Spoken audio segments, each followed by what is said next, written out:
Detroit, live from Detroit.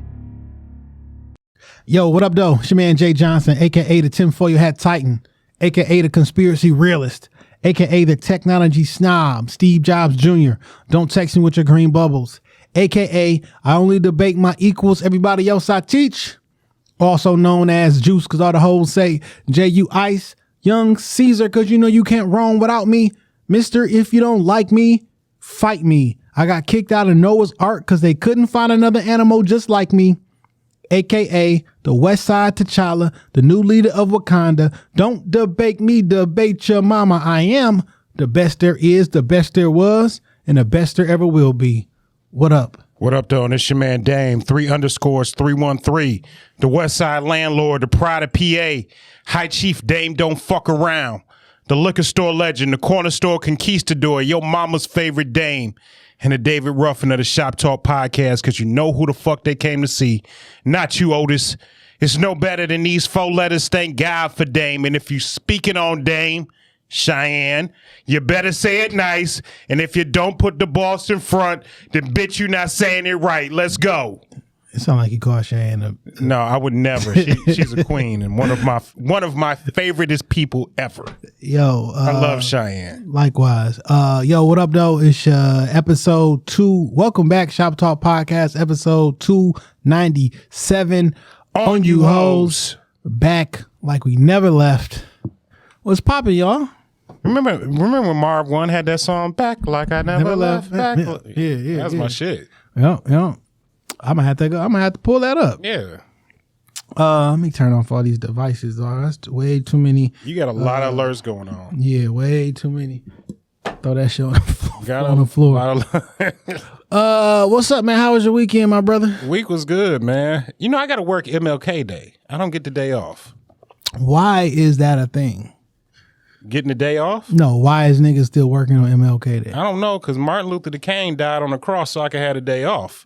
And I shouldn't be working, but like I'm not hired in. I'm a contract employee.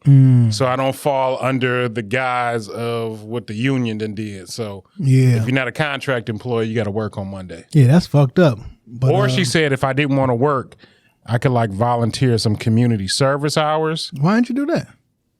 Because that's still work. I mean, that's like... Man, we done did a lot of community service shit, and you help out, and it don't be 8 hours full of work. I can stay at home and just hook my... So you would rather go to work than help people who need help? Jesus, Dave. I'd rather move my laptop to the basement and play 2K all day and act like I am working from home than... help people. I mean, take it for what it is. Jeez, these are Pete. Well, it sounds real bad when you put it like that. Yeah, when I tell the truth.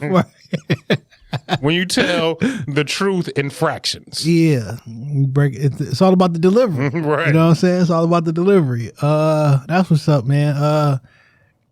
It's been kind of cold this week. Not kind of. It's been real cold. And the thing about it, it ain't got cold as fuck yet. Yeah. Cause like it's just cold and ain't no snow on the ground.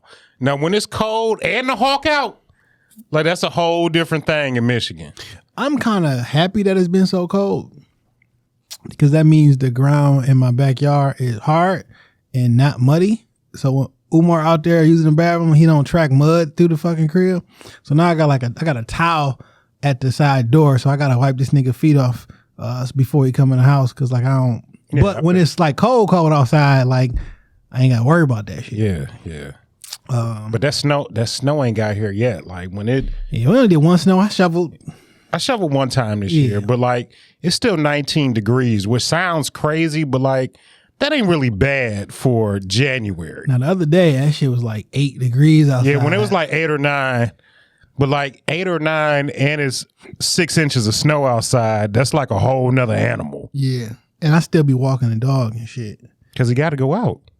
Or he going to shit in the house. Yeah, well, that's the only option. He got to go outside. Well, I put him in the backyard. He used the bathroom. I just go pick it up. You know what I'm saying? But like, I literally still walk him. Like, we get like a mile or 2 in. And like, it's cold as fuck. However. He need that shit. Yeah, or he going to eat up my fucking furniture and shit like that. But once you out there, about 5 minutes in, like I'm be sweating and shit. You know what I'm saying? Literally, I be sweating under my coat and everything like that. But I gotta take something to cover my face. Cause that's the part that be cold. That wind start smacking them lips and that nose and shit. The hawk for real. Yeah, dog. The hawk be out for real. Hell yeah. Other than that, man, I guess I had a pretty cool week. You know what I'm saying? No emergency fires to put out or anything like that. Good, because you've been having some turmoil these last couple weeks. Yeah, hopefully I'll be able to talk about it soon. You know what I'm saying? Or maybe not, or with y'all at least. But you're not going to jail or nothing, is you? No, I don't believe so. Okay. Fingers crossed, prayers up. You know what I'm saying? So, it is what it is.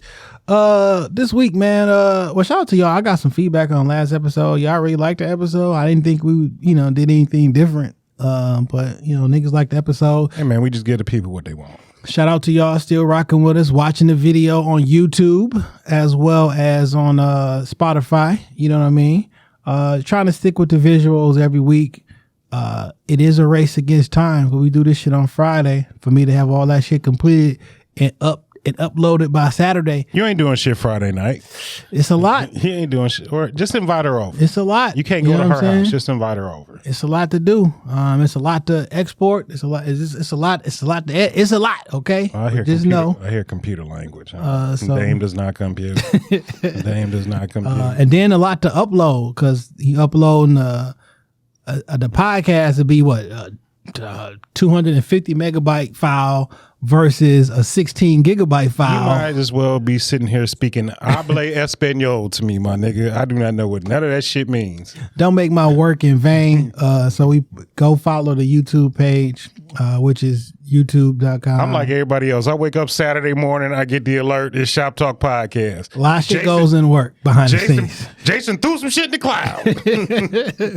Follow the Shop Talk, which is J Johnson 313. That's all I'll be like. Jason did that thing with that computer dude. Now he got on the Google machine and did his thing. So look, I've been engineering my church's podcast out of the studio, and I had to upload the episode. I refused to call you because I said, nah, I'm gonna figure this out because it can't be that hard. It's not. But nigga, that shit took me a long time to figure out how to do it. How'd you do it? Did you do it from a computer or from like I did it from my phone. Okay, so you were so you probably figured it out. Yeah. But you would just have to save it to your iCloud or something. Or Dropbox if you got that on your phone. And then when you go to upload it, it says, where is it from? And then I usually do it from the computer though. It took me a minute, man. Yeah. And I got a laptop at the crib. I should just did it from the laptop. Man, I asked y'all niggas a question in the group about laptops and you niggas ain't respond. I have a laptop. I guess you niggas don't have computers. That's what you. Anybody want to say they ain't have computers? What you trying to do? See, niggas don't be paying attention. I even dropped an example of what I was trying to do. I literally dropped a link and like, look, this is what I'm trying to do. If ain't no titties in the group chat, I'm sorry. If it ain't certain things in the group chat, it's money on the flow. You know what I'm saying? It's money on the flow. Well, you didn't say that. You didn't say that. You niggas ain't look. Is it a scam? No, I don't deal with scams. I'm a trustworthy nigga. I don't deal with scams. Jason.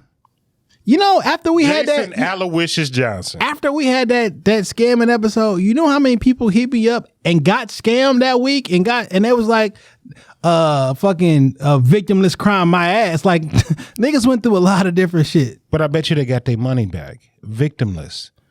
It's a white collar crime. The only people that get hurt is the bank. That's not true. It's just not true. It's Robin Hood. You steal from the rich and you give it. That's a fairy tale. That's not real life. Ain't no white man ever stole anything and gave to the poor. Okay, well, white people steal, but they ain't never gave to the poor. Look, it's victimless. Y'all got that money back. Chill out. But maybe it took you 12 business days, but you got it. But what about the fees that you also got when people was coming in for money? You can negotiate them fees, man. How many times you didn't successfully negotiate the fee? If you banked at the place that I work, nigga, you did not. My bank gave me like one a year. Yeah, like nigga, you was not negotiating that. And they staying firm on that shit. I used to be the nigga saying no. We'll give you one overdraft a year. I mean, my nigga, you didn't know the money wasn't there? It wasn't like you writing a check that shit you literally couldn't cash. I'm sorry. I'm not doing it. This wasn't no mistake. This wasn't a one-time thing. But this shit happens to you 4 or 5 times a week. But Bank of America getting rid of their overdraft and NSF fees. Follow the wave. Why? Because they wrong. They morally wrong. They not morally wrong. I gotta pay for this shit. Like what? For an example, It's imaginary money. Who are you paying? Yourself.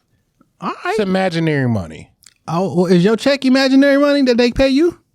It is because I never touch the check. Cash it. I don't get a check. It's just a direct deposit. Like the money. well, I get don't the- touch the money. Go to the ATM machine. Get your money. I don't. Come on, man. I pay Get your money. pay everything with debit card. I never touch that money. It's monopoly money. It's imaginary. It never crosses my hands. That's Tax by choice. returns. But that's by choice because you can get the money. Now, when we go into this meta shit and all the other shit, and there is no physical. What you think about this metaverse? I sent you the article where like the cheapest piece of real estate right now in the metaverse is $11,000. It's fucking insane. And I think you niggas are retarded. I legitimately think you niggas are retarded. There's not it's not a thing. I mean, it's a thing, but it's not. Like there's a difference between San Francisco and Detroit. Right. I don't understand why you can have the exact same materials build in the exact same building and it's more expensive in San Francisco than it is Detroit. But it's the landscape, it's the view, right? It's off the water and all this different shit, All right? the amenities. Yeah. Because it's finite. There isn't a San Francisco bridge, the Golden Gate Bridge in Detroit. I mean, unless you want to go to Ambassador Bridge, you know what I'm saying? But like, it's different. In the digital world, my nigga, I can create the exact same thing that you have for free. Also, I don't have to travel from Detroit to San Francisco in real life to catch a plane. Nigga, this is the internet. I'm just there when I turn the computer on. It makes no sense to me. You mean to tell me that for it to make sense is that other people who quote unquote go on that's like saying I'm only going to go on the internet and I'm only ever going to be on Instagram. You know how I look at it? You used to play video games. I know that's not like really a thing, but it's just like an ongoing game of Grand Theft Auto. You know how Vice City and somewhere else are worlds apart, but they're connected. Like that's just how I view like the metaverse being. Like, yes, there's still an allotment of travel, you know, but it's all encased inside of one just ongoing video game. And to keep the video game analogy is, well, fine. If the only thing that we had to maneuver in was Grand Theft Auto, I understand. This is going to be a prime real estate. If everything is happening inside of this game, I have to buy. I got to fit my stuff inside this game because this is where all the people going to be. Nigga, the internet is everywhere. Who's to say so the quote unquote digital block of space that I purchased next to Snoop Dogg's house? Who the fuck? I'm about to just stand in front of Snoop Dogg's house. Like what is going on here? People are going to come to see This is cap. Snoop Dogg's house. This is cap. I don't know. That's the only way I can explain it. This is cap. It's like being a million. It's like not. being a millionaire on Grand Theft Auto. Like It's you're not. rich as fuck in the game, This but in is real all life fake. you're just a regular nigga. And per usual, they didn't paid off or incentivize some key black figures to sell y'all niggas a dream and to frighten y'all into missing out of the next wealth transfer. It's cap, my nigga. You are not, listen to me when I tell you this. You are not about to be some multimillionaire after you sink all this fucking money in this, after you sink actual physical money that you actually use your actual labor for into a digital game or a digital, like it's not happening. They already got an H&M store, Polo store. Like it is happening. You know why it's not happening? Because it makes no sense as a store. If I'm H&M, you mean to tell me I'm only going to sell right here? No, nigga, I'm selling wherever the fuck www.hm.com is at. But you can start to dress your metaverse avatar like fresher than somebody else's. But what I'm saying is it's digital. I can create that too. I don't have to pay you. And you can't tell me, well, this is so this is what niggas have done now, right? Because I know I can digitally 100% match this picture. Now I've created this NFT to say, no, we still got to have a class system. So digitally, I have proven that this is better. Nigga, it's a 1-to-1 copy. Digitally. That means that's not saying like, yo, like fake shoes, quote unquote fake shoes, are damn near 1-to-1, right? Right. But they get the closest lever, which is pretty much the same. But that's not even the same. Like, this is I screenshot your tweet. We got the same thing, my nigga. There's no quality difference. It's digital.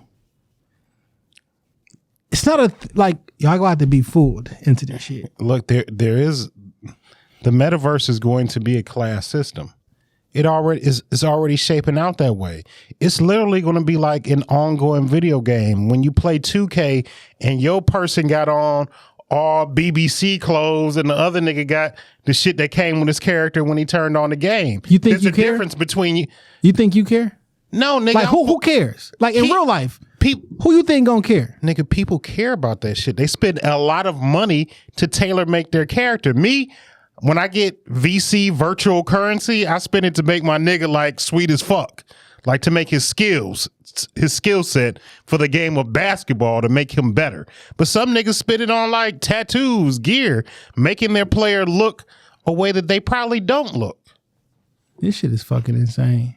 We already in the metaverse on a smaller level. Niggas that play gaming understand, like that's what it is. You in the metaverse on a small, you can make your avatar whatever you want them to be. You can be 7'2", 280 pounds and dominate under the boards when offline you 5'8" and 130 pounds. Yeah, man, it's a dirty game they got you with though. Like it literally makes no sense. It's here and it's here to stay. It's not here. It's here to stay. Niggas don't even got fucking heated seats. How long heated seats been out? There's a giant gap. Everybody not even on the fucking internet. Technology. It's not. Just hear me out, because I heard you and Ant have like this argument. Technology in terms of like internet access and things of that nature is going to move faster than niggas having heated seats in cars that fucking fly. What's your speed of your internet at the crib? Like 1,000 megs. Like it's something ridiculous. Yeah, but everybody don't got that. A lot of niggas got 24, which is enough for you to get online, but you can't stream. You can't game on that. The whole world can't be engulfed inside the metaverse because one, technically on some real shit, the infrastructure ain't even set up for us to run if everybody can't be on gigabit internet service. It just can't sustain it. Shit, Google Fiber, AT&T, them niggas can't even get that shit in your area yet. That's yet, but we talking 5 years from now. The government. When does that ever happen?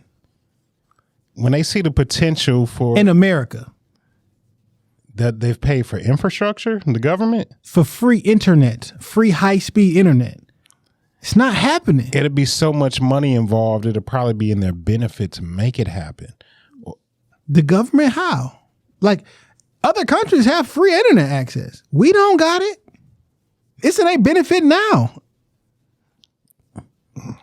I just feel like with the metaverse, with that, niggas are selling y'all a dream. It'd be more reason to have it. Niggas are selling y'all a dream. Who the fuck? So every single person gonna have a fucking Oculus wrapped around their fucking head so they can be. It's not happening. It's not. No, maybe not. Maybe that is a few years out. But like having that access niggas who in don't their have a hand. It's a nigga right now who ain't never had a car made in the 2000s. Like in real life, it's a long time before technology that's available makes it to the average person. Jay, I think we are closer than what you think. Nigga, you didn't even understand the terms I was talking about. Like, I get it.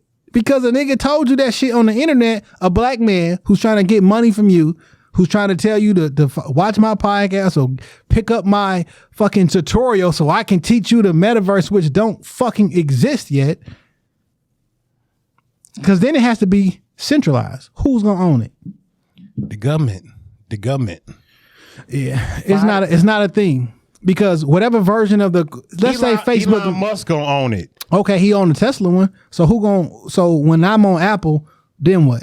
These niggas will make a backhanded deal. They will join forces, just like Apple and Google have joined forces for a joint iMessage, right? Because it'll make more sense for everybody to be able to communicate and send money back and forth using one payment system other than Google Pay and Apple Pay. No, that didn't happen. There's still a divide. Because I don't give a fuck about making everybody rich. I want to be rich. My goal as a company ain't to be like, hey, kumbaya, let's work together. No, nigga, I want the market share. I want the leverage. It just don't happen in business. Eventually, they're going to have to work together in order not to die. They're going to have to. It's here, Jason. It's here. Just point to a time in history that happened. Technology snob, it's here, nigga. I'm just saying, I think y'all being gassed. Y'all thought we was going to have flying cars by now. Shit. Elon Musk been promising you the fucking the Tesla Roadster since 2017. It's 5 years later. This bitch ain't coming out to probably 2024. He's lying. It just needs more development test. Because when like listen, these tech companies get on here and they fucking lie to you and they sell you a dream so that you can invest in their stock and they get more money, and then we're gonna try to build that shit on the back end with the money. Like, you think like that a Ponzi scheme? You think that Cybertruck coming out this year? No. That motherfucker ain't coming out for a good 5 to 6 years. shit ain't even. Everybody that dropped $100 just to reserve that bitch, you never seen that money, money. First of all, your $100 ain't gonna do shit towards the purchase of one. What I'm saying is, it was a ridiculous amount of people it's like 100,000 people or something that all put $100 up. I just took that money and then did whatever the fuck I wanted with it. Nah, man, you be like a title sponsor on the bitch when it come out. I'm just saying, dog. To have your initials somewhere in the annals of the Roadster history. I know humans. You know, like when you go to church and they had a name on the pew, like this family donated, and that's why we got this pew? No. Okay. I didn't have that in my church. I've seen it in churches. All I'm saying is, a lot of that shit sound good, but it's just theoretically not possible right now. And based on human beings and the recorded history of humans not ever coming together for the greater good, it's not happening. Now, will there be individual pockets, like there's a PlayStation Network where niggas used to go in there and hang out?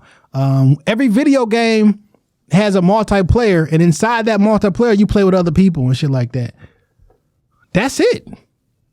It's just going to be bigger. It's not going to be one place, because Xbox is not about to start allowing Sony players to come in.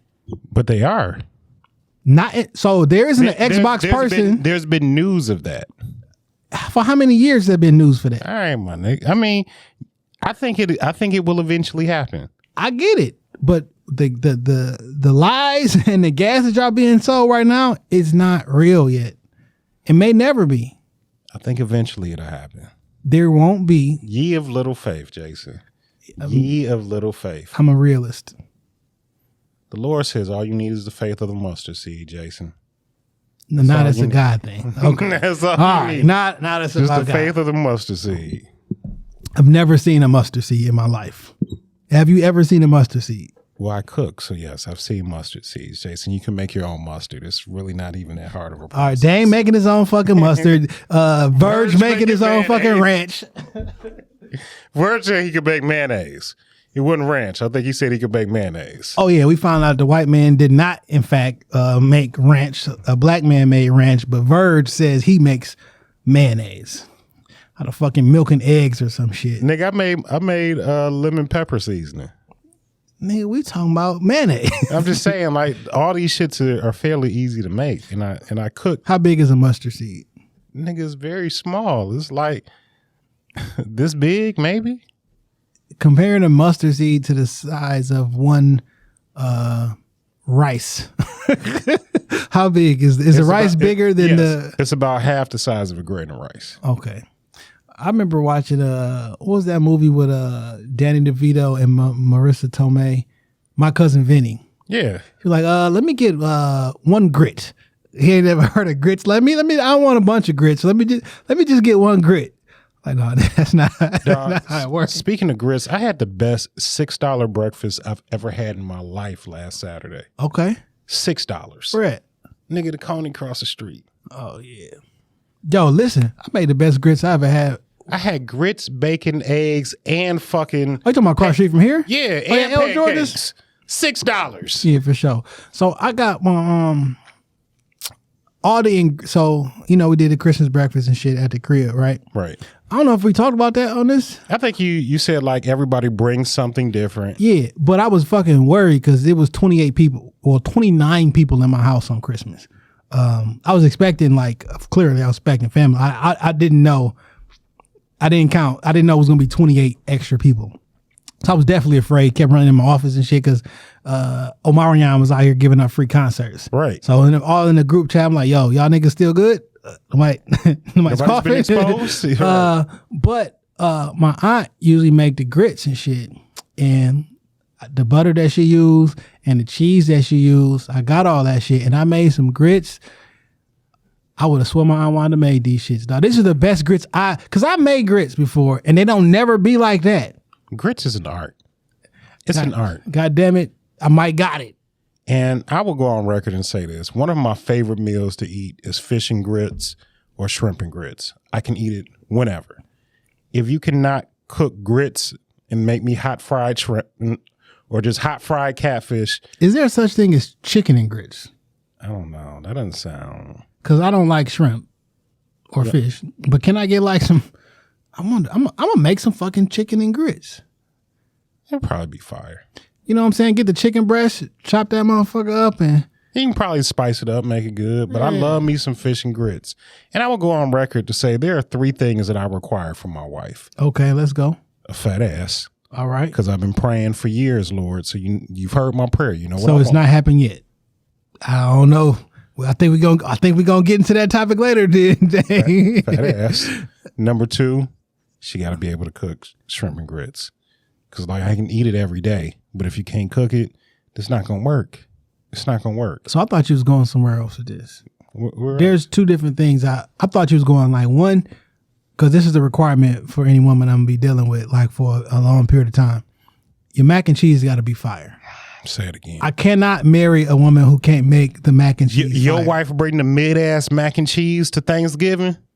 The mac and cheese don't nobody want? Come on, Jay. That's grounds for divorce. Forget the family function. Just for me, for me. What if she never makes mac and cheese until after y'all get married? It legitimately cannot happen. I would not marry. I would not even propose if I've never had your macaroni and cheese. You know what? My homeboy said something that I didn't. I need mac and cheese in 2 different facets, if you understand what I mean. If you know, you know. My homeboy said something to me that I didn't take seriously till I really thought about it. He was like, man, I can't make a child with a woman until I see her run. I said, what you mean? He's like, nigga, I need women can't run, dog. He's like, I need to see her run. It's not about the speed. He's like, it's more about the technique. And women can't run, dog. He might be by himself. Women cannot run, dog. And he was like, is she flat-footed? Is she gumpy? Because he was a college athlete. So his thing is he want to make an athletic child with a woman that's athletic. And I got different qualities that I can see if she's athletic or not. I'm sure you can. I think running is a good measuring. Women can't run, dog. I'm for real. They cannot run. Flat-footed and gumpy and they can't run. When have the woman ever had to run outside of middle school or track? They don't run. And that's what he said. He asked him, did you play track? Was you a cheerleader? Did you play basketball? You don't play track. Okay. Coming from a track nigga. Yeah, you don't play track, by the way. You know, you can hide in every other sport. You can hide your skills and ability behind somebody else, next to somebody else. Track, you just out there butt naked. I think either you fast or you slow. I think boxing. Can't hide in boxing. Track and field and swimming. Those 3, not for the physical portion of it. I think them the most 3 difficult sports, and possibly golf. But I struggle if I want to add golf as a sport. I know it's a skill and a talent because that shit is difficult. You know what I'm saying? So I don't want to disrespect it and shit like that. I just go back and forth. But those 3, fam, you're running against yourself. Even if there's people running against you, mentally, you running as fast as you can. You see a nigga who's gaining on you, and at that moment, you got to make that decision. Either you turn it up another gear or you let this thing get the best of you. Can I push my body past a limit that is telling me I can't go, but can I do it anyway? Like, you can't blame another person when you lose a race. Like, it's just you. Yeah. For swimming, I think swimming may be most difficult because that's when you a full body, that swimming is truly a full body workout. But when you practice, it's a lonely sport. You can't hear nobody when you're under the water. It could be somebody swimming laps a couple lanes over. That's a lonely sport. And you got to beat on your fucking skill, your 10,000 hours. You and that motherfucker by yourself, cold and wet. You know what I'm saying? Like, and you really got to push yourself. Yeah, and you going against yourself. Literally, there's no one else. You can't even hear a coach telling you to do this or do that. Like, you just in the water by yourself trying to get better. Trying to swim as fast as you can. Yeah. That's a lonely thing. Like Michael Phelps, I give a lot of respect to him because you don't get that great by just pure talent. That's skill, hard work, and dedication. A lot of practice. That means your ass is then probably by yourself 12 hours a day underwater swimming and shit. Like, that's some lonely shit, dog. And then boxing, it's you and the nigga across from you. There's no there's an internal will that has to turn on in you. Yeah. There's something, I don't want to say, it's something off with like niggas that do like combat sports, because you understand, like, the man across the ring from you is trying to hurt you. Yeah, possibly kill you. And you are there trying to kill him. Like, it's very brutal when you strip it down and what the fuck it is. My favorite sport of all time. I love boxing so much. I love boxing so much. Yeah. Who was the young dude that we met the other week on press? Antonio Wade. Yeah. Shout out to him, man. I've been looking into him. We're going to bring him on the show from Dre Road. Really? He from my neighborhood, actually, but a couple streets on the other side of Evergreen. So literally, he shot it because he rapped too. So I shoot a video in front of the liquor store, which technically not even 4 blocks from my house, but we never went on that. Like, from my general neighborhood, it's definitely like a hard line. From Joy Road and Evergreen, down to Joy Road and Southfield, down to Southfield to Warren, from Warren to Evergreen, that square block. So even on the other side of the street. No, you stick to your area. Yeah. Like, then when you get to like high school, of course, Cody's in the neighborhood school, we walk and you know people on the other side. But like my formative year, it was I don't know, I guess that's a 3 or 4 mile radius. But it's like having your Coney, your liquor store, like, you know these places. And it's just so wild that you can literally you can grow up in a, because there were some twins that stayed on Plainview and Joy Road, but on the other side of the street. I've never seen these niggas before. Literally, never seen them before. But people were like, well, do you know the twins?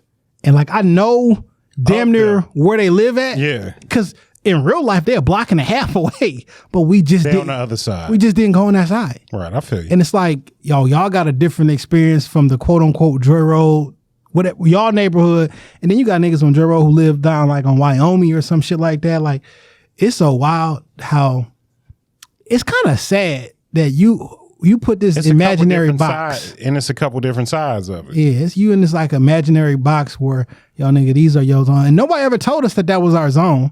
You just knew it growing up. That was just up. You just knew. Like, we don't go to that liquor store. And the liquor store that we did actually go to, Three Brothers, it's actually on the other side of Joy Road, but it was okay. I don't know. But it was on this side of Evergreen. You don't make the rules. You know what they I'm just saying? there, dog. They did, and that's how you govern shit. You don't especially as a kid up until high school, and then when you get to high school, and if you see them niggas from the other side on your side, that's grounds for a fight. This is y'all stole bikes from this side of the street. We stole bikes from that side. Like, it was just that's just what it was. What you call a gentleman's agreement? It's unwritten rules, 100% that are completely understood. Yeah, but he right over there in the neighborhood and shit. So we gonna bring him on. Yeah, I thought he was dope. I love boxing, man. You had a question. Let's talk about that first. Yeah. Did I send it to you? No. I thought I did. I mean, I think you posted it on Instagram though. No, I thought I sent you. I'm pretty certain I sent you the video clip. Oh, that. Yeah, maybe. The young lady's talking. Let me connect to this Bluetooth so I can play it. You sent it via text then, right? Let's see. I thought I sent it to you on the ground.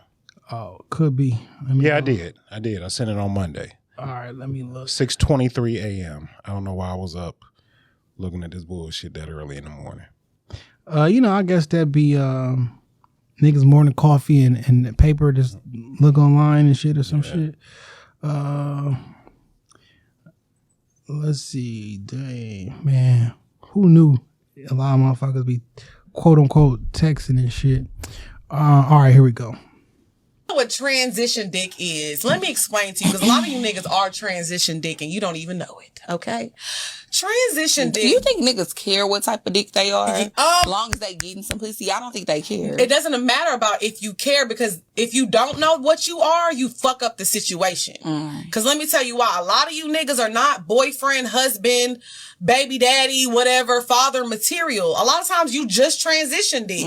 So you'll mess up a good situation, because if we just fucking and having a good time, you taking it like, oh, she want more than that. She want more. No, baby. No, I'm cool with what I'm cool with what we are, but a lot of times men assume that women want more. You just assume that, I want to be your girlfriend or this and that, and they fuck up the situation. And they be like, nah, I can't fuck with her no more. Let me back up a little bit. And it's like, wow, we're having a good time. You're not my person. So let's just enjoy this until my person comes. If you don't know what... What's your thoughts on that?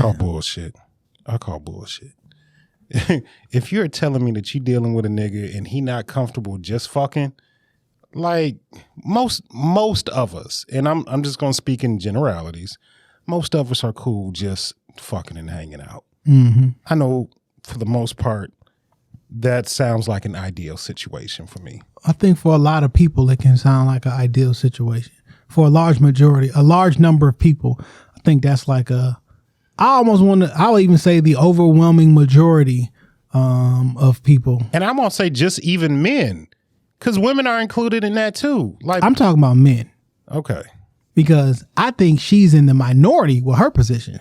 That they want more and want to be with you? I'm saying that she's talking about it's men who's fucking up the just fucking situation, because from the history of men are for women and Venus and Mars and shit, it's always been the exact opposite of we've been just fucking and you wanted more. Like that's been the story. Like that's been the story forever and ever. Amen. Yeah. So like it's interesting the shift. Like she's outside of her position. She's playing a role that's not meant for her. That's masculine energy speaking. You should be in your divine feminine and not being a masculine man. But everybody has been flipped up. Niggas are being real soft. Women are being extra manly. I think we have flipped the script, and this is not right. I don't want parts of it. I want a feminine woman. You feel me? And why wouldn't? Like who? Why wouldn't I want that for myself? Now, when I say feminine woman, I don't mean that like if you into music or rap or some shit, that means I want you to be soft. I want you to be sweet. I want you to be accommodating. I want you to be submissive. I want you to. This is probably not popular. I want you to be fit. I want you to be sexual. I want you to be sensual. I want you to be a woman. I don't want a homeboy. I want you to be a woman all the time. Now, that doesn't mean that I don't want to be friends with my wife or my woman. That don't mean I don't want to talk about rap music or whatever the case. I want you to be feminine. I want us to be able to watch Law and Order together on Thursday nights. But when we watch Law and Order together, I want to lay across your bosom as you rub my bald ass head. Like I want you to be a woman. What I think is going on is this is a defense mechanism. I'm not talking about all people, because I know some young ladies. I have a lot of female friends. I got a lot of women who kind of, well, I won't say a lot. Some of the younger women I'm familiar with, they kind of think this way. Okay. And I think it's a defense mechanism because historically, they don't want to get hurt. Men have been in that role. Yo, I'm fucking. we just fucking. Why you fucking up a good thing? Asking about what are we and all the other shit. Like, our time together is our time together, and our time apart is our time apart. So love Dame with your mind, girl, not your heart. So I think because of that treatment, so to speak, for lack of a better word, and the historically all the horror stories and shit, I think people have just gotten to a defensive mode. Well, I'm gonna protect myself. Let me do this shit first so I won't get hurt. But like, come on, man. Like, what I would say to her after she say that is what women say they want from us. Just be honest.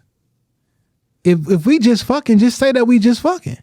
And if a woman say, yo, we just fucking, I don't think you don't get much pushback. Old girl said her true answer at first, and then she jumped on the bandwagon. But she was like, I don't think niggas care if they fucking. I don't think. Look, I don't care if I'm your transition dick.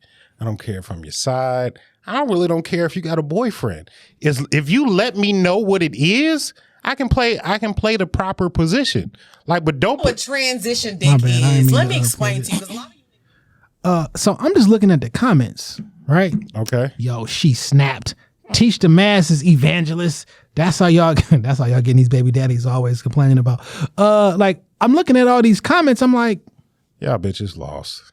Like, this is what y'all want, right? If that's the case, they want it when they in control of it. And when I say that, like, if I can tell you what you are, I'm cool with that. But let you tell a woman, like, look, I'm gonna keep it funky with you. You number 3 on my roster. I like spending a couple days a week with you, but when I'm not with you, I'm with such and such or such and such else. And we all fucking. Now, if you want to continue to be a part of this, cool, let me know. But like, I like you, but I don't like just you. You tell a woman that shit, she is not going to stomach that shit well. Not, and I don't care how nice you are. Not a large majority of women. Some people, some women, yes. If they're getting something out of the deal, well, you don't have to break me off. I heard a podcast in here. They was like, you can't cheat on me and be broke. That's fair. I believe that cheating is not a broke man sport. So you need to be able to afford your hobbies. So what I'm hearing is, I really don't care that you cheating on me. I don't really care that you with another woman. I just want some money. So if I don't have money and I cheat on you, why you care? Because it's clearly not the sex part. Or is it that your love for money is even more so than your self-respect or your actual core values? Like, which one is it? Like you said, I want something for my, like, if you're going to cheat on me and possibly hurt my feelings, the money is my defense mechanism. I want something for myself to make me feel better when I know you out with Keisha. And I can go to the mall and shop and feel better when I know you laid up with Keisha for the weekend. What's concerning about this is she made her statements and shit. I see a bunch of women in here agreeing and preach evangelists and all this shit. Okay, well, so when niggas get on board, because this is historically what niggas has been doing, we get on board, don't act surprised when your nigga don't want to be with only you. And he don't want to marry you.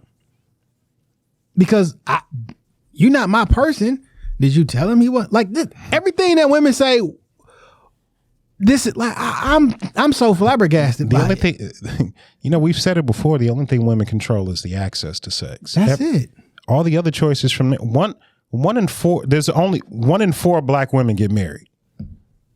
1 in 4, because we control the access to it. We control the access to marriage. You just control and a relationship. Yeah.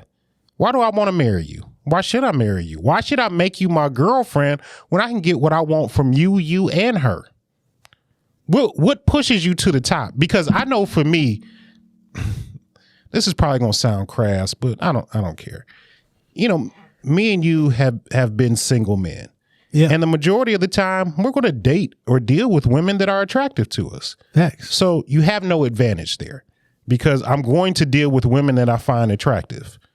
I'm typically going to have a sexual relationship with these women. Again, somewhere you don't gain an advantage from because what you going to give me? You going to give me some pussy? You do know I can get that when I want to. Right. But let me guess. Yours is the best. All right? Because yours is the best. Isn't it always? And then what I look for, like, you know what the barometer or the deal breaker is for me, which one of y'all is going to make my life more comfortable? Because the basic, yes, aesthetically, you're going to look how I want to. Intimately, you're going to be what I want you to be. Because like physically, you're going to be what I want to. Because if you look back, say historically, you say, Jason, you got a type. So if I got a type and historically you can look back and be like, yo, all these people match this particular type. How is that an advantage for you? Clearly, I've been getting the same exact type for a long fucking time, right? Right. So that can't be your advantage. And if I've been having sex since I've been continue to get that type. If I've been having sex since I was a teenager and I'll be 40 next year, like that can't be your advantage. Can't be we can have sex and I look like this. You know what I'm saying? Now that usually works. I don't care how this sounds, but that usually works with some, like you probably look good. And you probably been the finest person that your last niggas was with. Say it, Jay. Right? Say it, Jason. Now say it. That don't mean that I think that I look better or whatever, but like if you're not used to getting a certain caliber person, then I can understand why you think you hold that over somebody. But like when it's never been an issue with you getting attractive women or what have you. You're not even the baddest bitch I done had. I'm not going that far. Go ahead, Jay. Go ahead, Jay. That's not what I'm saying. What I'm saying is you're not even the baddest chick I done ever had in my life. But I'm saying this in retrospect because I'm a man, we talking about women, but this happens in reverse as well. Absolutely. You know what I'm saying? Like as a man, like what can you add to this person? Oh, you about to give her some dick? Nigga, she can literally have sex with any nigga anytime. Oh, we said it on the pod a week ago or so. She has access to. A woman can walk outside at 8 a.m. and find somebody to have sex with her by 4 o'clock. That's a fact. Damn near 99% of women. So you thinking that you gonna give her some dick? Oh, that got me in there. Nigga, she can have sex with anybody. Anybody that she has access. You know what I'm saying? Oh shit, let me guess. You got money. Are you the richest nigga in the world? Cause unless you Jeff Bezos, she can probably find somebody. Niggas will pay for sex. Like, you know what I'm saying? So like at some point we gotta move past. Niggas will pay for feet pictures. They will definitely pay for sex. So at some point we're gonna have to move past these superficial things that everybody, you know what I'm saying? Now you got your preferences. The superficial may open up the door for you. Facts. I mean, let's just it speed up the process. It's gonna open up the door for you. But will the superficial keep you in the door? No, I can't say that it will. What's gonna keep you in the door? Can me and you have a conversation past something surface level? Because I talk for a fucking living. On the mic and off the mic. I literally talk for a living. Facts. For the last 20 fucking years. I could damn near talk to anybody. Well, fuck it. I can talk to anybody. But are you going to talk back? Am I going to be interested in having a conversation? Can we share on an interpersonal level? Are you feminine? Are you comforting? Are all these different things? And like that video, I don't want a masculine woman. That's just me. I'm not saying that all men don't. I don't want a masculine woman. If I'm looking for something real, I don't want you to be masculine. I want you to cater to me. I want you to be nice. Are you going to have my favorite drink and candy when I come over your house? Small stuff. Are you going to make my life more comfortable? Because if you're not making my life comfortable, you're really not going to get my time. How many times have you met a woman? I'm not saying this don't happen, but you be like, yo, this is the one. I don't want nobody else but her. Right off the bat. Off the back, I can't. It just don't happen like that for me. Because most of the times you realize, yo, we gonna get together. Like, it's probably not gonna be forever. I understand this is transitional dick because I don't plan on being with you forever. So for her to be like, yo, niggas be messing up. They don't understand that they're transitional. I didn't think we was about to get married. I say it all the time. 98% of your situations ain't gonna work because that's not the person you're supposed to be with. We're all transitional on a certain level. Yeah, unless you get married and you stay with that person until y'all die, 99% of your other relationships failed. We are transitional until you find that one. So when you tell me I'm not your person, cool. Because I never thought I was your person either. Like, we having fun. I enjoy your company. Yeah. I like hanging out with you. I think you're a fun person. I enjoy having sex with you. Do I want to wake up and raise kids and buy a house and build a family with you? Probably not.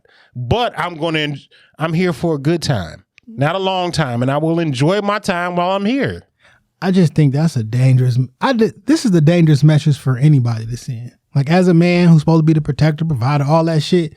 Like, you shouldn't be shaming a woman for fucking up a quote unquote a good time. Well, nigga, you showed her some qualities that she liked that a man is supposed to support. Like, so now you're going to be like, you going to ridicule her for thinking that y'all had something more? Unless there was a specific conversation that say something different, that's not their fault.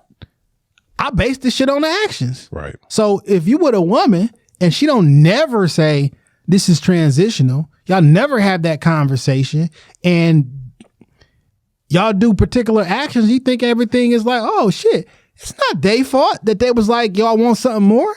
Now, if you had that conversation going in and they still caught feelings, that's something different. But for a man or a woman to like ridicule, this motherfucker caught feelings, you fucking raw. There's a SEX, a sexual energy exchange. You can't just be exchanging energies with random people and be surprised that you got a soul tie to them. Like SEX is on some. Listen, we can get real deep into this shit. What really happens when two people have sex and these sexual energy exchange in real life? We having sex with people that we ain't never supposed to have sex with. Energies are matching that should never match. And for her to be like, yo, you just transitional dick, or for a man to be like, yo, you just transitional.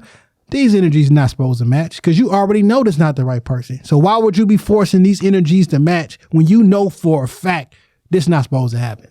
You setting yourself up for. Now we got kids that was born out of two bad energies that was never supposed to connect. Now that's why your little nigga out here wilding, shooting shit up. That nigga energy from the get-go was fucked.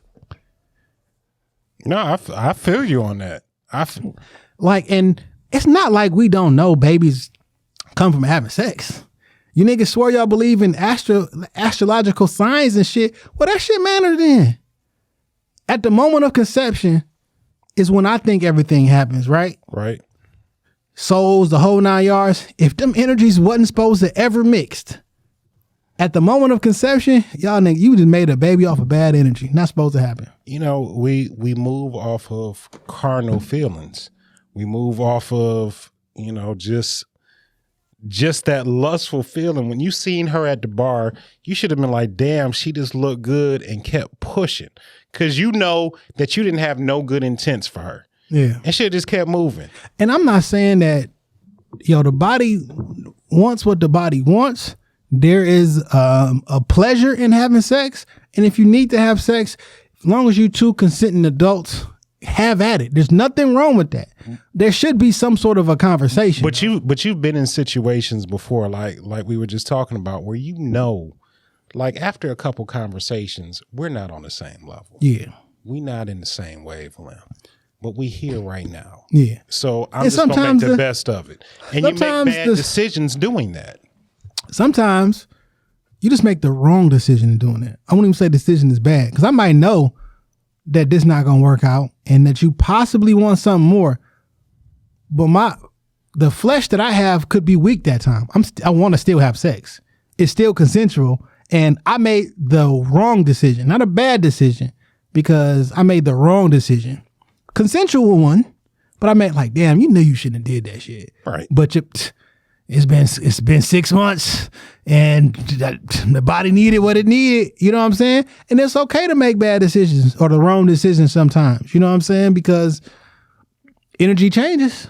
Yeah. I don't know if I can't speak for anybody else, but I've definitely been in a situation like I thought this was gonna be some one-time shit, and it'd be like, yo, it's not some one-time shit. Nah, look, I done been in situations. Look up, 1.5 years later, we still at it. Like, hey, who knew that was coming? I've actually had it. You know what I'm saying? So, but like, come on, man. If we really want to keep it 100, her point of view is not the majority of women that I've ever had experience with. No. From my generation. You know what I'm saying? Yeah, I can't speak on these young. I can't speak on what the 22-year-olds is going through right now. I don't even know how old she was. So, But historically, that's not been the mind frame. That's technically how niggas sound and how women say that's trash. Oh, that's toxic and everything like that. Because if a nigga was saying that, yo, why hoes always want to fuck up me just fucking?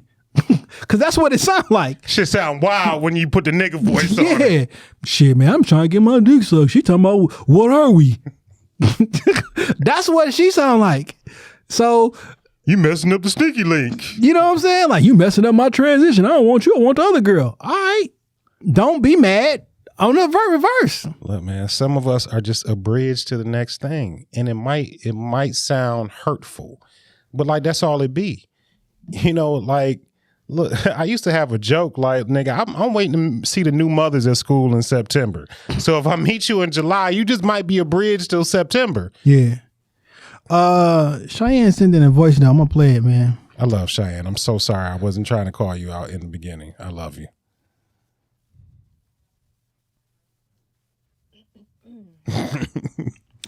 What's up, guys? So, well, let me introduce myself. It's me, Cheyenne Lene, aka Motor City Oprah, and this is my very first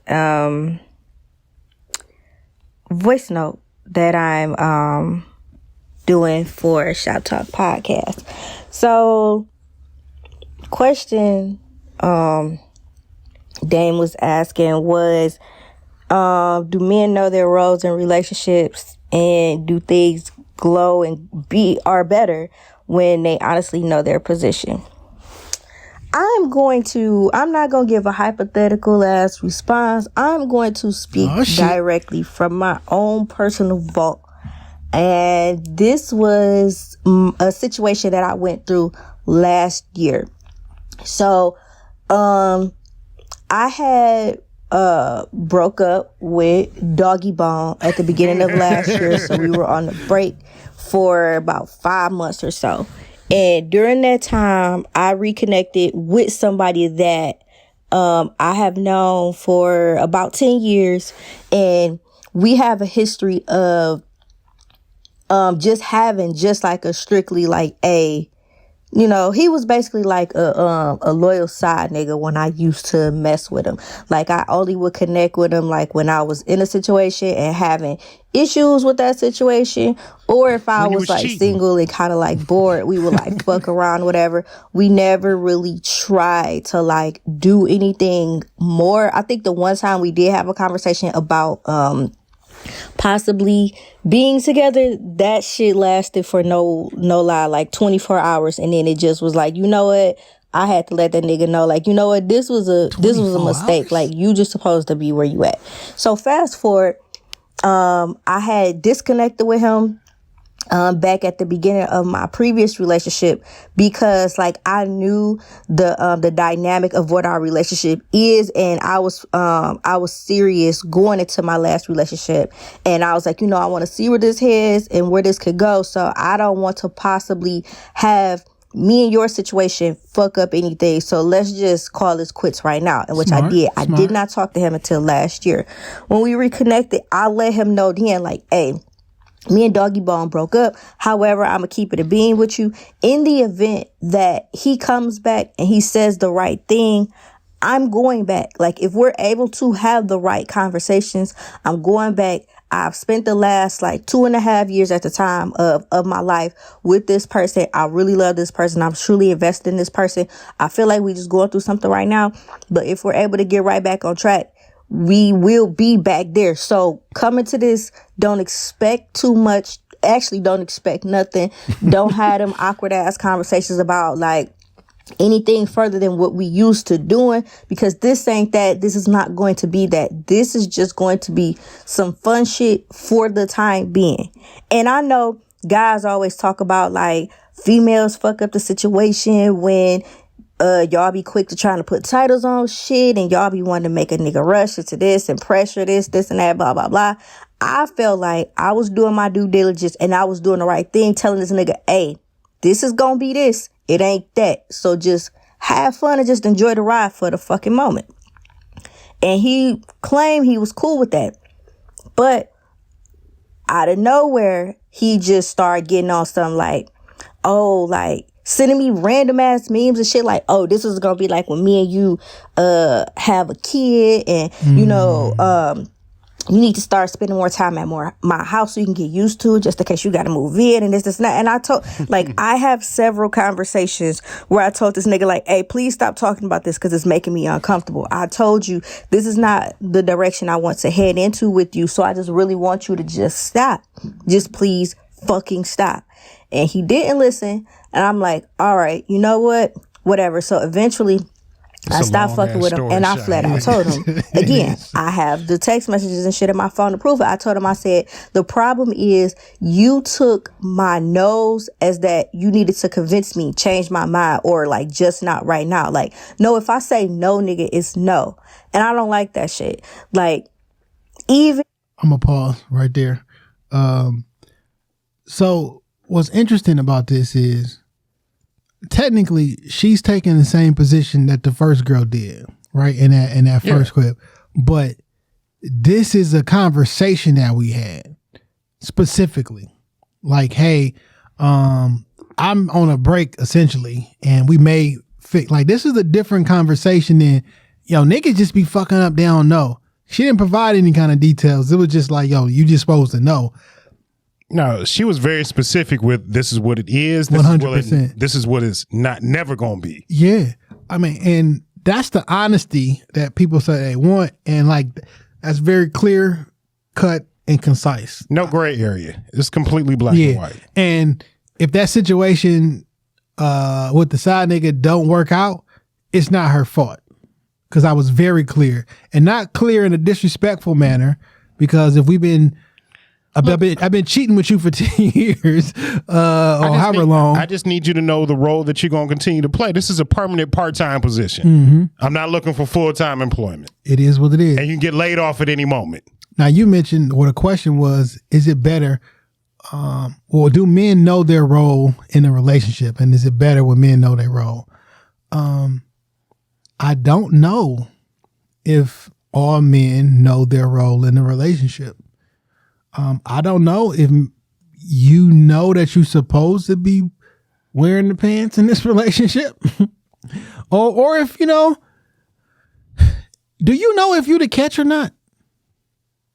Because that sometimes... I think being the catch in a situation can change from situation to situation. Yeah, because you may have been the man somewhere else, but not here. You just a nigga here. Matter of fact, to play something that I feel works very well with this conversation. I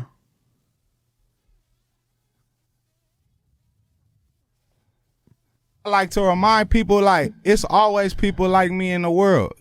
You good on your street. On my street, might not be that good. And that's real life.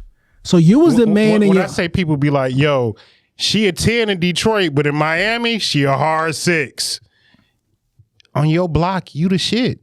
You the baddest bitch in a 3-mile radius, but you go on the other side of town and you just, it's like you could be in a give me an example. Who we talking about, male or female right now? We can dig in on the men a little bit. We didn't give the women a hard time. All right. So as a man, the last relationships that you had were with somebody not significantly younger than you, but younger than you, or maybe not as established as you were. So you had a higher role in that relationship, have a higher position in that relationship. Right. You could have been 30, she could have been 22 or some shit like that. You just have more experience in different ways. Of course you got a house. Of course you got a car. Yeah, because you older. And little shit that you was doing, I don't even want to say little shit because that's disrespectful. Things that you were doing for her, she hadn't had a chance to experience yet. Oh, you took her out of town. Y'all was in Miami or some shit. Shit was like the fucking world to her. Y'all went to out of the country and blah, blah, blah. Now, you 32 and you dealing with a woman who's 32 as well, who've already did some of those experiences. You don't hold that higher position all the time. And you may be walking through maybe she been to Paris and you ain't never been out the country. Yeah. So you may be walking in the position that, yo, You supposed to bow down to me because I'm ultra guy. And guess what? The person that you were with in your past relationship always praised you for the great things that you did and everything like that. But you got to understand, once that relationship is over, you starting off with a clean slate. You don't bring in I'm the man with this new person, because those are two totally different personalities. You a different person now. And you may not be on her level. Yeah. Or y'all might be on the same level, and you need to talk to her like y'all on the same level. You still trying to talk down to her, and not even on purpose, but like you trying to little man her, and like you can't little man me. You can't little nigga me. She a big nigga like you. Yeah, we bring in the same amount of money every year. We both can. You got a house, I got a house. And you got a car, I got a car. And I always look at situations like that, like, at 40 years old, if I get with a woman that's reasonably around my age, even if she's not 40, let's say she in her mid 30s. Yeah. She probably got a decent career, a home of some sort, yeah, a vehicle to get around. Like, I don't have to build her up. I'm not praising adults for doing adult shit. Because you're supposed to have all like as a man, you can't, well, shit, I got this. Nigga, you're an adult. You're supposed to live on your own. You're supposed to have a job. You're supposed to be able to provide for yourself at basic minimum, so you don't get like an extra brownie point. And as somebody who deals with adult women, she's supposed to be able to take care of herself. When you're not in a relationship, where do you live at? Like, you know what I mean? You have to live somewhere. I hope you got a job. You move back and forth. Like, I appreciate that's a prerequisite, right? I don't want nobody who don't got the resume. Fuck prerequisite. That is the bare minimum. Yeah. That's the bare ass minimum. So like you don't get like extra brownie points for that, but I do expect that, right? So like we can't keep looking at shit like, well, look what I'm bringing to the table. You bringing to the table what adults bring to the table. Neither one of you can say, well, I got my own this. Well, me too. You're not doing, unless you're doing like significantly something different or better, like we really all on the same playing field. Even if, let's say you significantly better. Does that mean I'm not sufficiently taking care of everything? Oh, bet. I got a nice crib, 3 bedrooms, 2 bathrooms. I make 70,000. You make 55,000. It's like you weren't broke before I got here, and even if I leave, you still gonna be able to maintain. Same shit if you flip it on reverse. Yeah, she might walk into the situation with 80,000, but I make 65 in my job. Like I was doing fine before you got here. Like my nigga, that's a $15,000 difference before tax. That's $1,000 a month difference before tax. So you mean to tell me out of every paycheck, since you make $350 more than me, you the big nigga around here? What? You better quiet your fucking voice when you talk to me. So now we want to flip that in reverse, right? Well, I've been seeing memes and topics like, could you date a nigga who make less than you? So let's say you make 70,000, this person makes 68,000. You think that you better than me for $2,000? Like, that's your mentality? That like, oh, I got the, what? Unless you're making a significant amount, boy, if you don't shut the fuck up. I work overtime for a couple months, so I'm right on your heels. I don't never got to do that. How about I just handle money better than you? You make more than me, and I got more than you. Facts. My credit score better than you. I make better decisions with money than you. So yes, you make $2,000, $5,000, or $10,000 more. That credit score right there be the gap, because we both go get the same Chevy Malibu, and you paying $125 extra a month than what I'm paying because my credit good. Like my nigga, we both getting approved for the same house loan. What are you talking about? And men too. Oh, you make an extra $5,000, so you think you the man of the house? Fuck is you talking about? Why are we judging people based off this insignificant shit? Now, are finances important in a marriage? Absolutely. Because it's a contract, 100%. So I don't want to like dismiss it like it doesn't matter.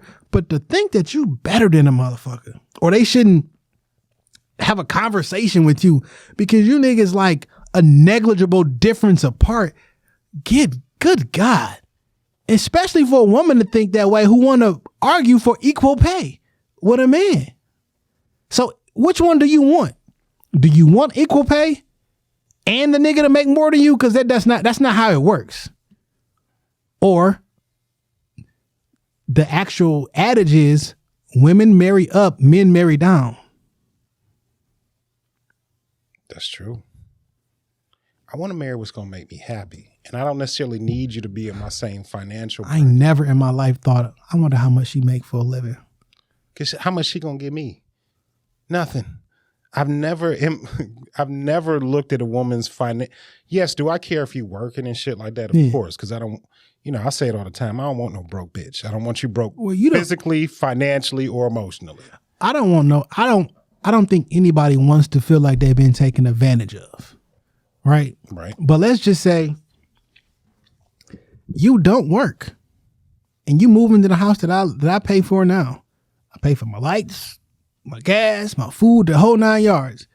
And you being in my life literally makes me feel better.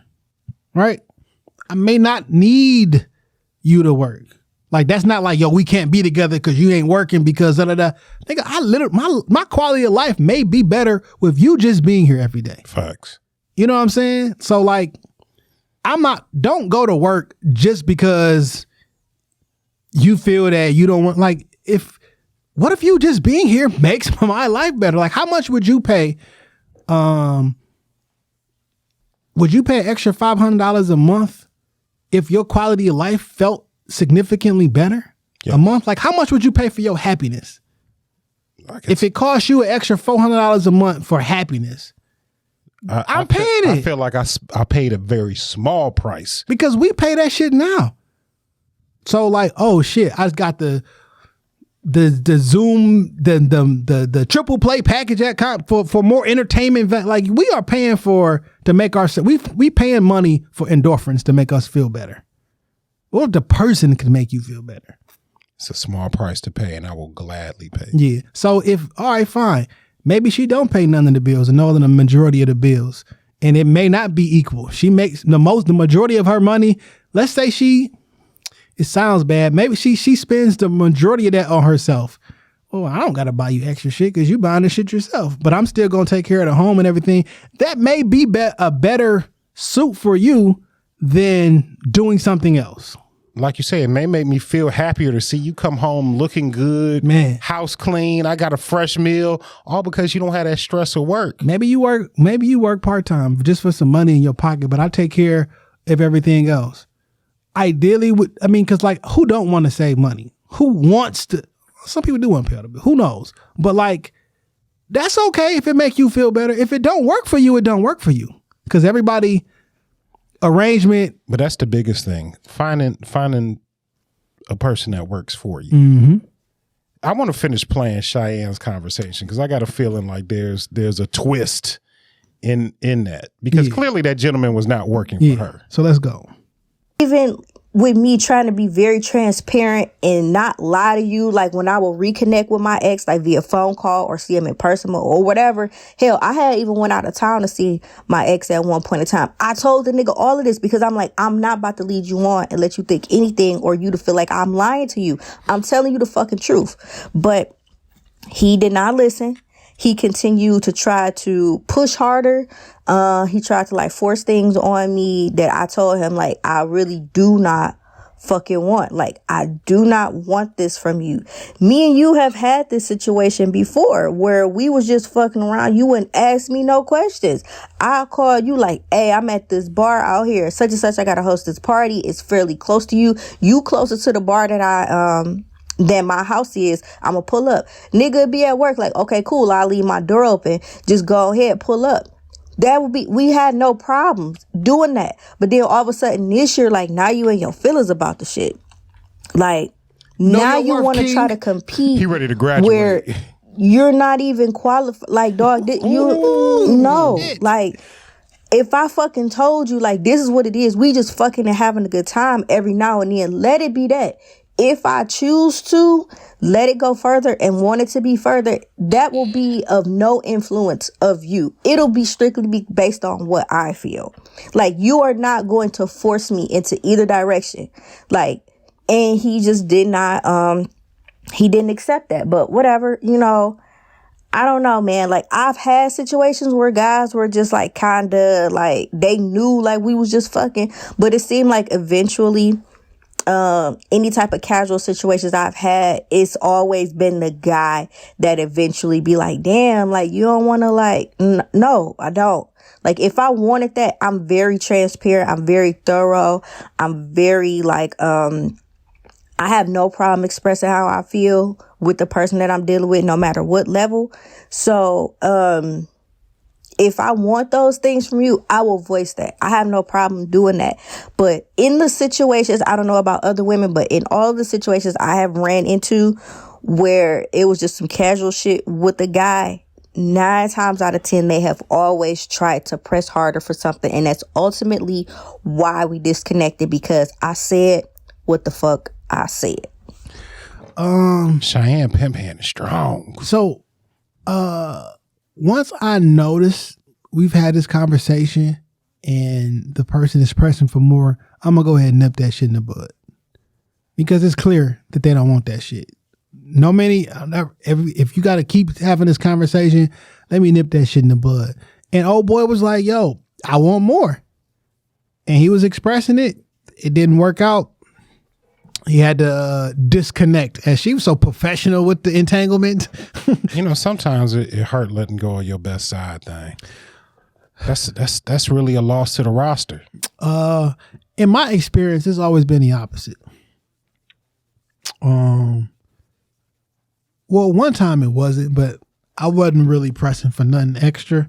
But the person told me that who wasn't looking for anything extra was like, I think we getting too close. And then she just fell back. Like, all right, you know what I'm saying? I get it. Because if things cross, it is what it is. If you feel feelings sometimes it's hard for people to, like, if you spending 2, 3, 4 days a week with a woman, we going out to dinner a couple times. If you are making her feel like it's something else, sometimes people create a scenario in their mind of what it is. Man, I have this feeling all the time, and I was listening to Rory and Maul on the pod. I don't know. I was watching it today, but it was a couple weeks ago, and I just really agreed with something that Rory was saying. It was like, look, now me personally, I'm a personable person. I like talking. I like, hanging out, having a good time or whatever. Like, have we got to the point where in society where if, let's just say we have a sexual relationship only, right? Right.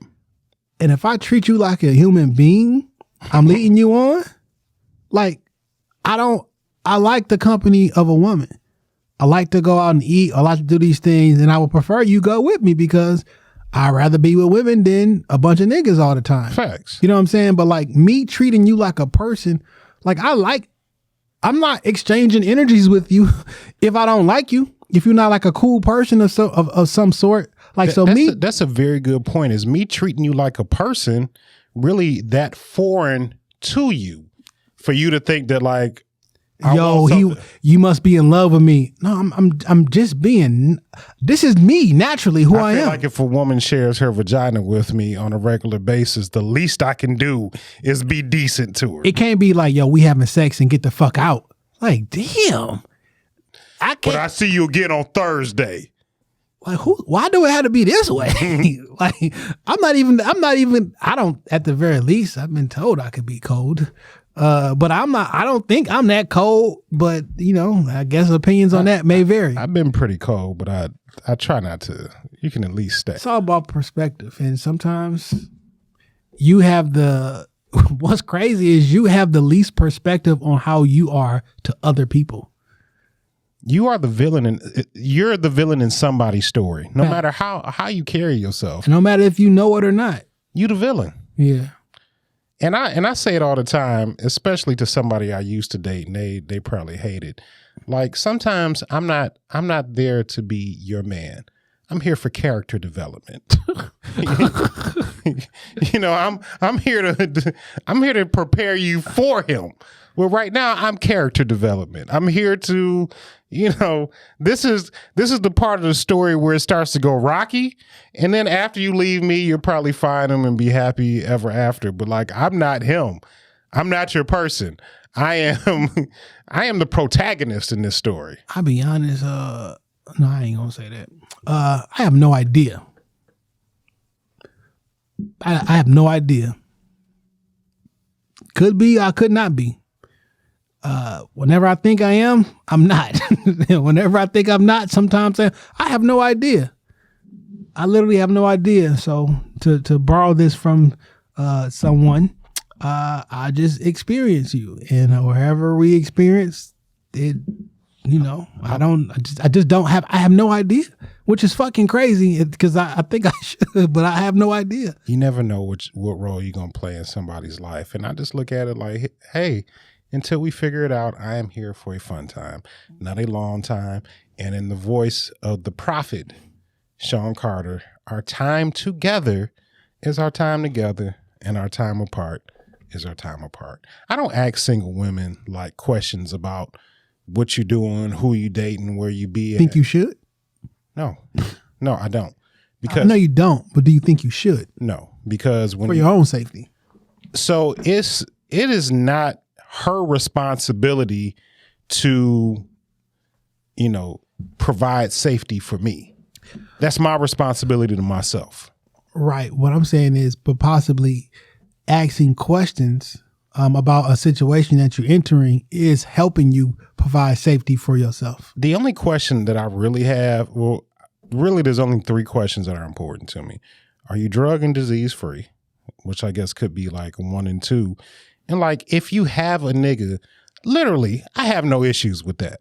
But just give me the heads up, because I would hate to be out I've been out with a woman before, holding hands, canoodling, and a nigga walk up all like, what the fuck you out here doing, Sharice?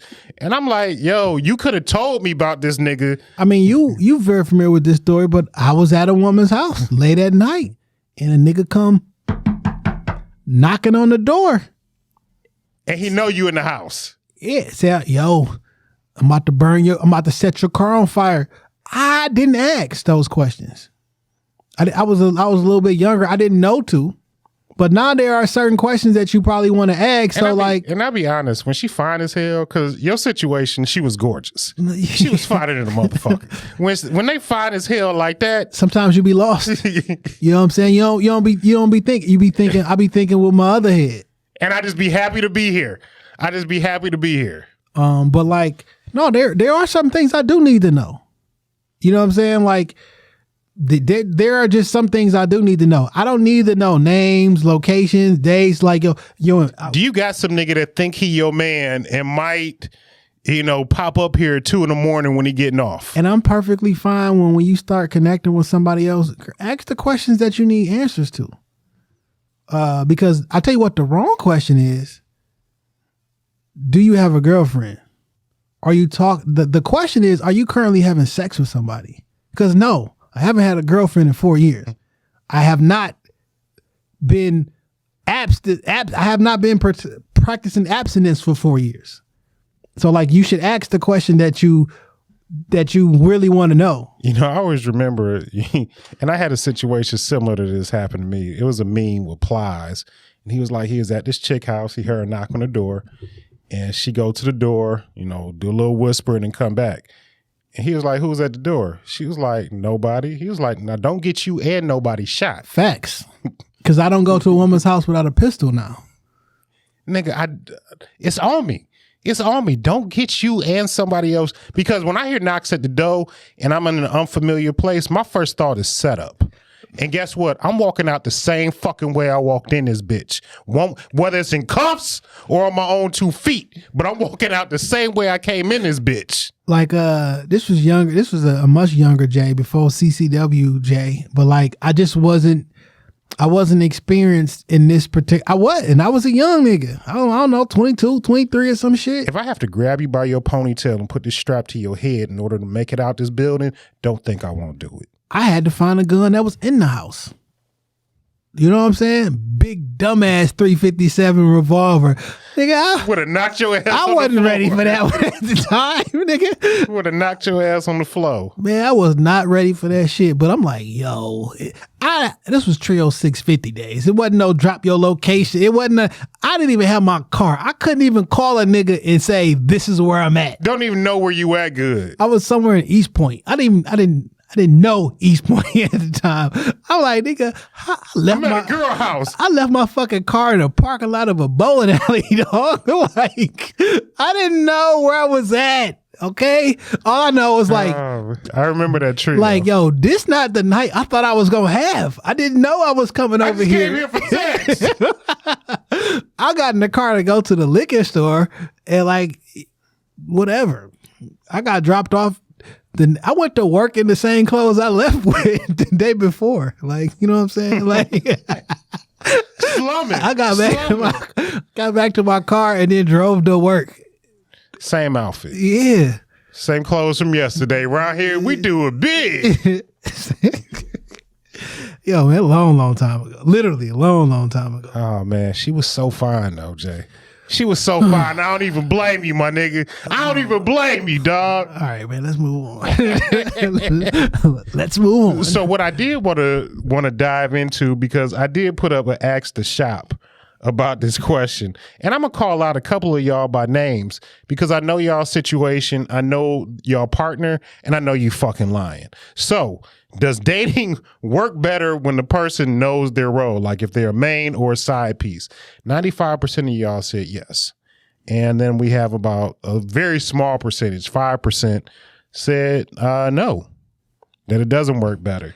I can tell you this for 100% fact. It works best if they do not know that they're the side. That they're the side? Yes. Because you just going about your life peaceful and blissful.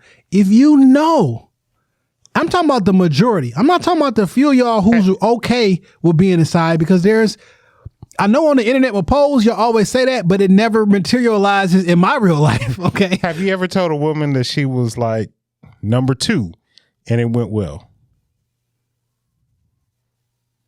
I've never had that conversation. Well, I'm also, black men don't cheat. I'm not saying cheating, but like, I have someone that if they call, I'm going to cancel what we're doing. That's a fact. But I still like you, and I like spending time with you. That's a fact. But if she call, we cancel. Yeah, that's a fact. So have you ever had a situation where you've had to tell like somebody something similar to that? I've had a situation where that was known, but she was a little bit younger, and a part of a different generation was perfectly fine with that. Okay. Other than that, like, yo, that ain't your business. I think it's a hard sell at this age. It is. It is a hard sell. It's a real. If you dating a woman around, yeah, it's a hard sell. So, Ashley, I'm gonna call you out. Oh, shit. Because Ashley, I didn't look at none of these shits, actually. I did look at them. Ashley is a faithful fan of the show. We used to work together. She blew my cover at work. So Ashley, I love you. But you just had a baby and you just bought a house with this man. Your opinion does not count because. Oh, who was that? Which? Well, show me. Right here. Oh, okay. I was thinking of a different one. Yeah, but you just had a baby and you bought a house with that man. Like, I don't want to hear it. I don't want to hear it. You ain't been aside. You ain't been nothing but Maine for about a decade. I hope. I'm fucking with you. Let's just go with that narrative. Let's just go with that narrative. Cheyenne gave a truthful answer. Shout out to Cheyenne, but she just also gave us a mouthful with that voice note. Detroit Red. I've been on your live. I've been on your platform. I'm conflicted. I don't know. Sometimes I think yes, and sometimes I think no. Sometimes Red talk like she got a little pimp in her, but for the most part, I think she talk like she want a little pimp in her. That sounds wild. That's not what I mean. But I think maybe it is what you mean. I think that she wants. I don't know. Sometimes I'll be like, yo, maybe you think that's what you would like to happen, but I don't know that that's happening I just really yet. feel like she's a really nice girl. Yeah. And I don't mean that like in a shady way. Yeah. Like she's just really nice. For sure. But she might have that pimp in her body. She just might. Always Sean on here, aka Sean the Terrible. I know you're a horrible person. We talking to DMs all the time. I know you're a horrible nigga. Wheezy. So only person that gave a Cheyenne the only person. Cheyenne the only person that said no on the phone. She is the 5%. Cheyenne. Everybody else just lied to me. Lies. Let me go through. So number 1 on that list, she's telling the truth. Yeah. She 100% telling the truth. Number 2 could be telling the truth. I don't know number 3 personally. You know her? No. Number 4 is one of Cheyenne's friends. Number 7 is a goddamn lie. Yeah, you are. Like, relax. Yeah, you are. I'm gonna text you in a second. You've been married for a long time, bro. You out the game. You out the game. Now, so you see where I'm at on this list, and you see the name above it? Yes. My nigga. I can't say that, but my nigga, I know your life. Yeah. And I know your wife. I know what this real answer is, okay? Well, you know what? It may be easier. Matter of fact, I take that back. It is definitely easier when they know. Well, if you married, like I feel like it's you got to know. For the sake of doing business, yeah, they need to know. Yeah. I take that back. You on point. Because if you see my wife out in public, bitch, I need you to act like you trying to sell me Mary Kay or something and keep it, keep that shit moving. Oh, I didn't even see all these DMs and shit that we got requests and shit.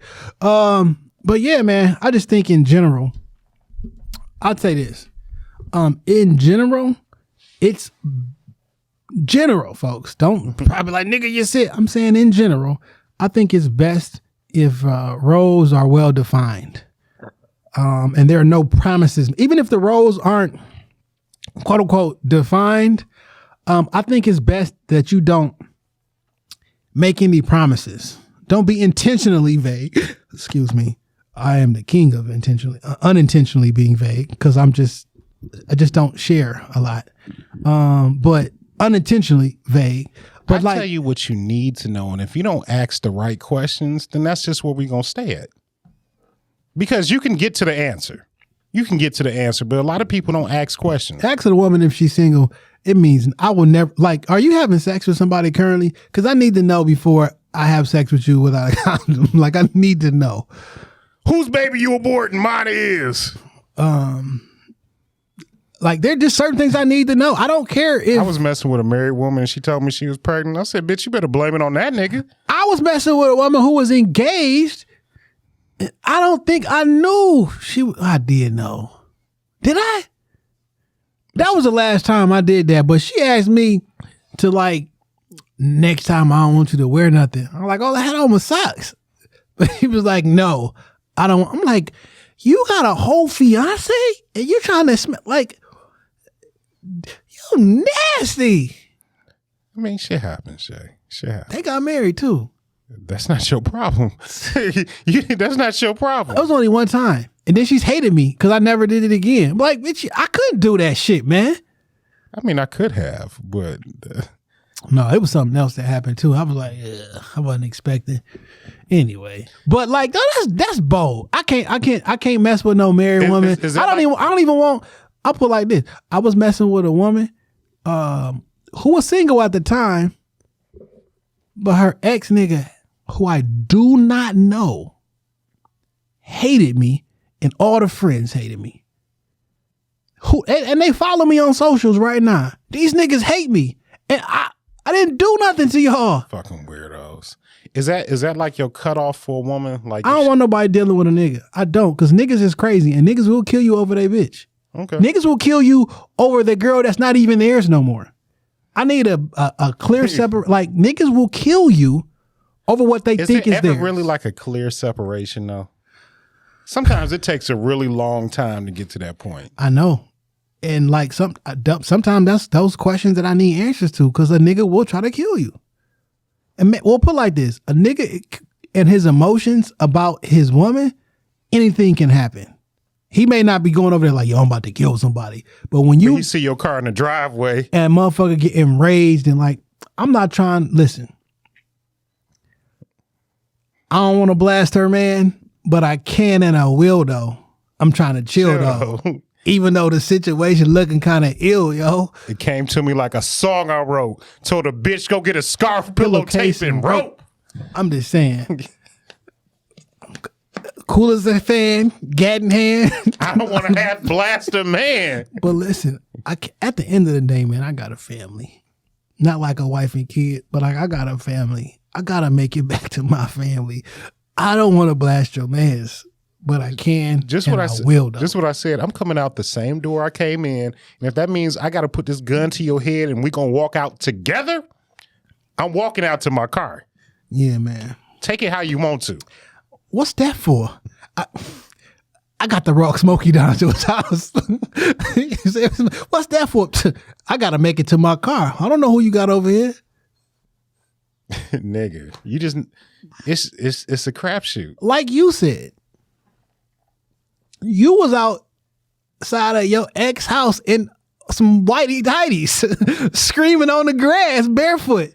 It was snow outside, my nigga. I'm outside in my drawers in the snow on her parents' front porch. And I bet you said she not in a relationship. She got an ex-husband. We not even married no more. And this nigga on the front lawn in some whitey tighties barefoot in the snow. Niggas is crazy. And you is niggas. Let me talk to my wife. You is niggas. I'm on the front porch yelling. My kids are up. Let me talk to my wife. The kids looking out the window. Go get your mama. My father-in-law, who has the patience of Job and is one of the most incredible men I've ever met, is just like, Damon, just go home, man. Just go home. We'll figure this out later. Go home. Yeah, man. So I done been that. And when I think about it, like when it's come to the women that I have loved, which is a very short list, but when it comes to the women that I have actually loved, I have been the crazy nigga every single time. I'm talking about driving on the lawn. I was only the crazy nigga one time. Jay. Like my first relationship that was started in high school and lasted like a couple years afterward. That's the only time I was that shit broke. I don't have it in me no more. I don't have it in me no more. Outside in my underwear, driving across the lawn, honking in the middle of the night. That was parking up the street. I've been that nigga. That was 17 through 22-year-old Jay. I don't have it in me no more. No, now at 40, just leave me the fuck alone. Yeah. You understand? Like, I love you, but I can't. Just leave me alone. It'd be easier for me not to just, I just don't, I won't communicate. If I don't know.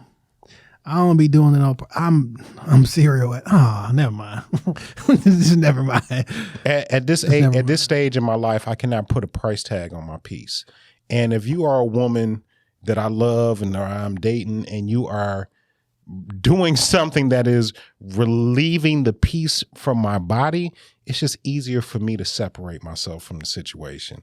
Cause like, I just want to be happy. I don't need to be happy all the time, but like, I can't have you like consistently fucking up my peace. Yeah. Cause then I'm gonna hate you.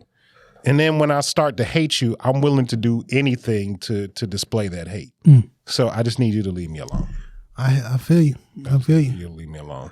Oh man, music pick, man. I see you sent it to me. I thought you got it. You don't have no whose man's is this? Yeah, week? I do got a whose man's is this. All right, we'll go out of order. I don't remember how this shit be going. Whose man's music pick? Oh, well, let's do music. Let's do music pick. I mean, let's do whose man's is this. Today is January the 14th.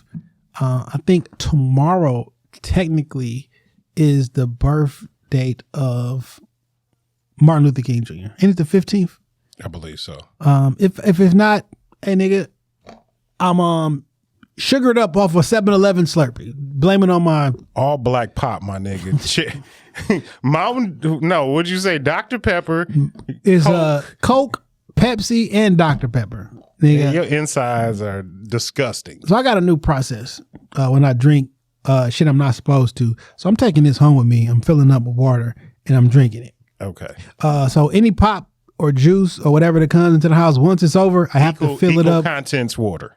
Yeah. Also, all the cans, well, not cans, but bottles or some shit, that shit get filled with water and that shit goes in the refrigerator. So I always like, but I'm, shout out to my god sister's father. When we was younger and we'd be over there, we'll grab a can of pop or some shit. Like, you can't get another can of pop until you fill that with water and drink the water. So that's how he kind of kept whatever. Like, slowed y'all down. Slowed you down, and hopefully you be too full to get one. But like to kind of even that shit out. So I've been adopting that shit. So this is gonna get full of water and drink it. But whose man's is this goes to any and everybody who's going to Martin Luther King Jr. ski weekend, because I am not sure that Martin Luther King has ever skied in his life. I'm not even sure if my man's ever seen snow. I don't know if he's seen snow. Jay. Now, I put this challenge out that if anybody up a picture with Martin Luther King Jr. in some snow, I'm going to send them a cash app. You know the closest I got? Niggas sending me the memorial in D.C. with snow on it. There is not a picture of Martin Luther King Jr. in snow at all. Now. Niggas went out there campaigning in the snow. They went out there marching through the snow. Now. He from Montgomery, Alabama. He ain't. That's why I don't know that he ever seen snow for that be a fucking ski weekend from him. I just don't know. Now, the closest that people got, or one person got, and shout out to Mad Dog McGraw, lawyer listener, lawyer supporter. Shout out to Mad Dog. I met him on the Twins podcast. Cool, bro. Now, he provided some information that said, a little excerpt. King relied on his lieutenant, James Bevel, to energize the first phases of the campaign. But in January 1966, he captured national headlines when he moved his family into a dingy apartment in the West Side ghetto.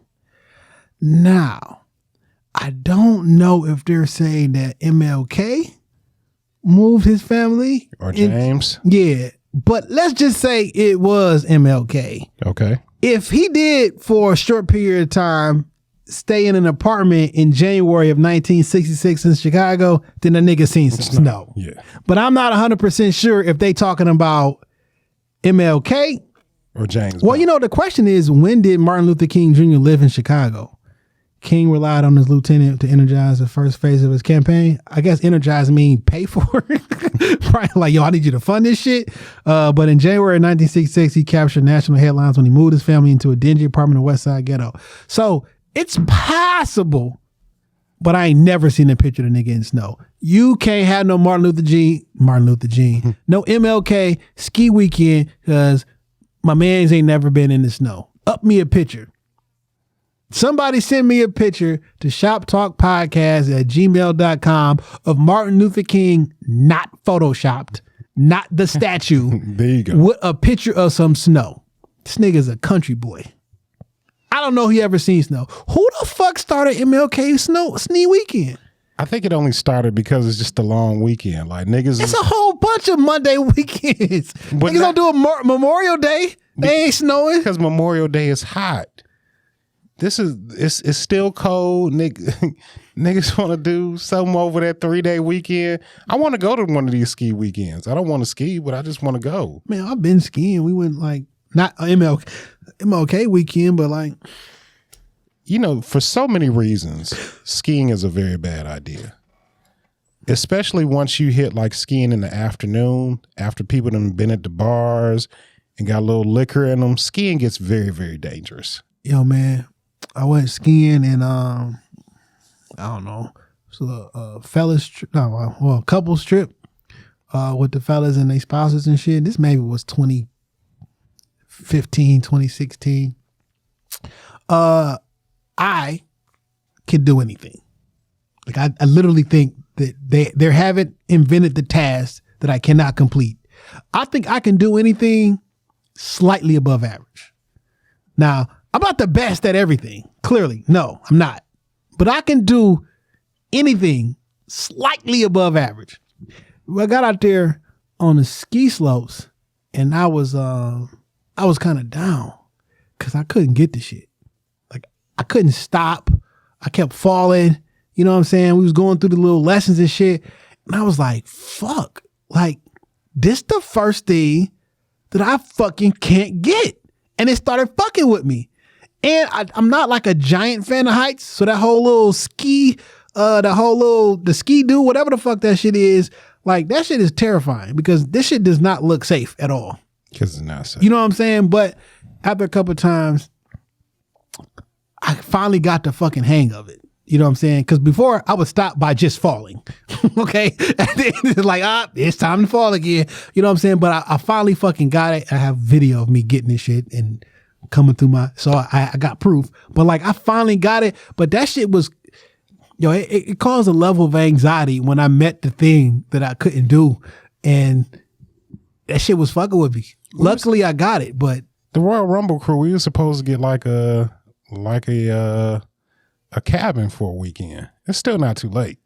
I mean, yeah, somebody floated the idea, but like it was just the idea, and it was just. So I got to do the back end work and like. I mean, it was your suggestion. All right, well, fuck it. I'll put the package together and see if niggas want to do this shit because I'm down. Other than that, whose man is this? Niggas at MLK ski weekend, and all you niggas who making them horrible flyers. Oh man, don't put Meek and MLK on the same flyer. Look, man, the flyers be the best. The flyers be the best. No, the best. Now they be blasphemous as the fuck. Best worst shit ever. Nigga. Dr. Martin Luther King with a grill and some diamond earrings. Come on, man. I look forward to the flyers. Yeah, man. Whatever. What's up with this music pick? My music pick of the week it's off DJ Sussex Smooth Project. The name of the project is Too Smooth Radio Deluxe. But on this song is an MC that we kind of a fan of around here, Baby Mark. Kind of. Well, we are a fan of Baby Mark, Dave Hill, Whole 777. Shout out to Mike George. But the name of the song is Holy Water 2. Is this what I seen him performing last night? I think so. Oh, okay.